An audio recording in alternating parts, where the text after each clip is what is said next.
ಚಿಂತಾಮಣಿ ನಗರದ ಪ್ರಮುಖ ರಸ್ತೆಗಳಲ್ಲಿ ಗುಂಡಿಗಳು ಮಳೆಗಾಲವಾದ್ದರಿಂದ ರಸ್ತೆ ಯಾವುದೋ ಗುಂಡಿ ಯಾವುದೋ ತಿಳಿಯದ ದುಸ್ಥಿತಿ. ಹೇಳೋರು ಇಲ್ಲ ಕೇಳೋರು ಇಲ್ಲ, ದಿನನಿತ್ಯ ಅಪಘಾತಗಳೇ. ಚಿಕ್ಕಬಳ್ಳಾಪುರ ಜಿಲ್ಲೆ ಚಿಂತಾಮಣಿ ನಗರದ ಪ್ರಮುಖ ರಸ್ತೆಗಳಲ್ಲಿ ಗುಂಡಿಗಳು ಬಿದ್ದಿದ್ದು ಕೂಡಲೇ ಅವುಗಳನ್ನು ಮುಚ್ಚಿ ದುರಸ್ತಿ ಪಡಿಸುವಂತೆ ಕೆಆರ್ಎಸ್ ಆಗ್ರಹಿಸಿದೆ.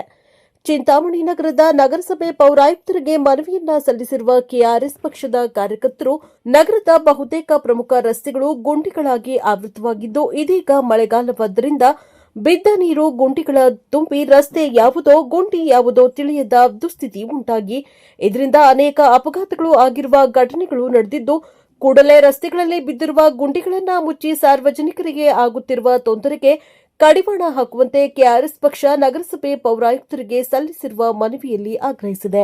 ಈ ವೇಳೆ ಅಧ್ಯಕ್ಷ ಅಬ್ದುಲ್ ಕಯ್ಯಬ್, ಮುಖಂಡರಾದ ವಿಶ್ವನಾಥ್, ನಾಗರಾಜ್, ಚಂದ್ರು, ಮೆಹಬೂಬ್ ಪಾಷಾ, ಶಿವ ಸೇರಿದಂತೆ ಮತ್ತಿತರರು ಉಪಸ್ಥಿತರಿದ್ದರು. Bureau report, Chandrahalli Ravi, Prajapower TV, Chintamani.